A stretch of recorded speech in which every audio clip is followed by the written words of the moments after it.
Berikut ini kronologi mantan Menteri Agraria dan Tata Ruang atau Kepala Badan Pertanahan Nasional Ferry Mursyid Baldan ditemukan meninggal dunia. Ferry ditemukan dalam kondisi meninggal dunia hari ini Jumat 2 Desember 2022. Politikus Partai Nasdem ini ditemukan meninggal dunia di mobilnya yang terparkir di sebuah hotel di Jakarta. Kabid Humas Polda Metro Jaya Kombes Pol Endra Zulpan mengungkap kronologi Ferry Mursyid Baldan ditemukan dalam kondisi tidak bernyawa.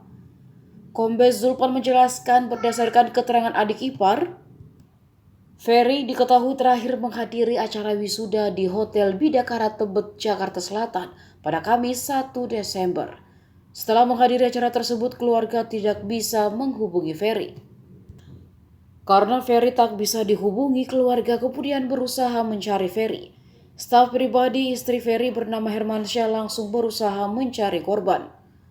Pencarian dilakukan dengan berkoordinasi dengan pihak Hotel Bidakara Jakarta Selatan.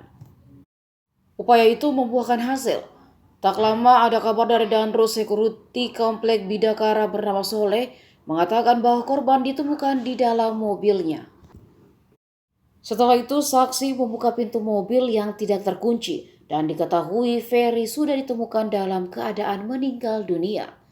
Ketua RT tempat tinggal Ferry menuturkan hal serupa. Dikutip dari Kompas.com, Ketua RT Kemanggisan Palmera, Topan mengatakan pihak keluarga mendapat kabar Ferry ditemukan dalam kondisi meninggal dunia setelah salat Jumat.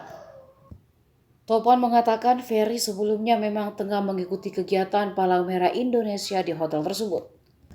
Namun lanjut dia, istri Ferry tidak bisa menghubungi suaminya sejak tadi malam, hingga tiba-tiba pihak hotel mengabarkan kabar duka itu.